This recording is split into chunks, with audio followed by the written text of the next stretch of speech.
বাজারে পাকা আম থাকতে থাকতে এইভাবে একবার ম্যাঙ্গো টুইস্ট রোল বানিয়ে খেয়ে দেখুন, দুর্দান্ত লাগবে। নমস্কার বন্ধুরা, মিঠুর কুকিং চ্যানেলে আপনাদেরকে আবারও স্বাগত। চলুন কি কি ইনগ্রিডিয়েন্ট নিয়েছি আর কীভাবে করেছি দেখে নিই।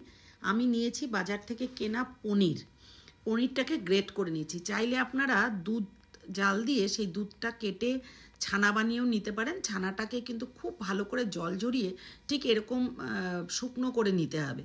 তো পনিরটাকে আমি ভালো করে গ্রেট করে নিয়ে এইবারে আমি মেপে নিচ্ছি একটা কাপে। 1/3 কাপ পনির ছিল, কিন্তু গ্রেট করা পনির। ঠিক এতটা পরিমাণই পনির নিয়েছি আমি। যে কটা ম্যাঙ্গো স্লাইস দিয়েছি সেই অনুযায়ী আমি পনিরটা নিয়ে নিয়েছি। আর এর মধ্যে দিয়ে দেব 2 চামচ মতন ডাস্ট করে নিয়েছি আমি, মিছরি ডাস্ট দিয়েছি।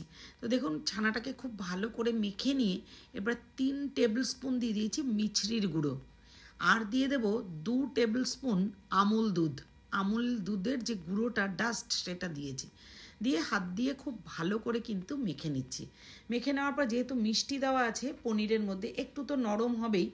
10 মিনিটের জন্য আমি ডিপ ফ্রিজে এটা রেখে দিয়ে আসবো, খুব ভালো করে মেখে নিই। এদিকে একটা বড় সাইজের পাকা আম নিয়েছি, নিয়ে একদম পাতলা পাতলা করে স্লাইস কেটে নেব। যতগুলো তৈরি করব ঠিক ততগুলোই কিন্তু স্লাইস কেটে নেব।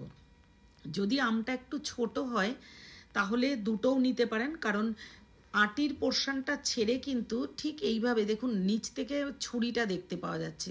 চাইলে আপনারা বটিতেও কেটে নিতে পারেন। এরকম পাতলা পাতলা করে কেটে নিতে হবে। খুব বেশি মোটা হলে কিন্তু যে রোলটা করব সেই ফোল্ডটা হবে না। তো এই কারণে একটু পাতলা করে রোলটা মানে স্লাইসটা কেটে নিতে হবে।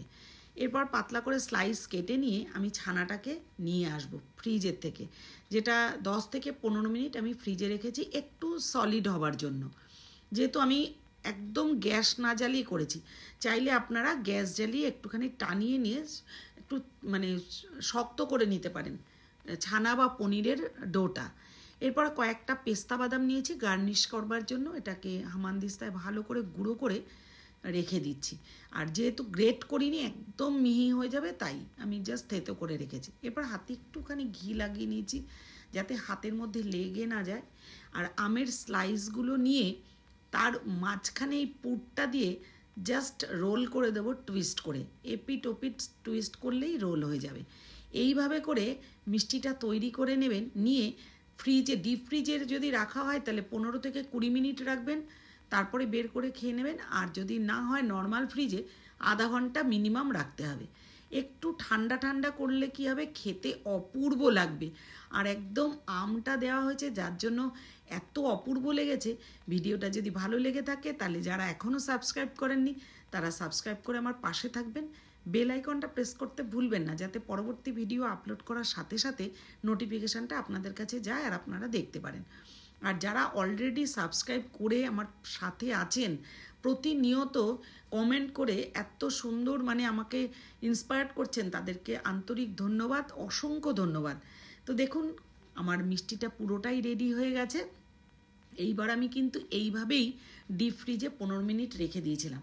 তারপরে ঠান্ডা ঠান্ডা পরিবেশন করেছি। প্রত্যেকে, বাড়ির বাচ্চা থেকে বড় প্রত্যেকেই খুশি হয়ে গেছে। তো আপনারাও এইভাবে কিন্তু একবার বানিয়ে খেয়ে দেখতে পারেন। অল্প সময়ের মধ্যে চটজলদি একটা মিষ্টি কিছু খেতে ইচ্ছা করলে, আম তো এখন অ্যাভেলেবেল, তো পাকা আম থাকতে থাকতে এইভাবে একবার বানিয়ে খেয়ে দেখবেন।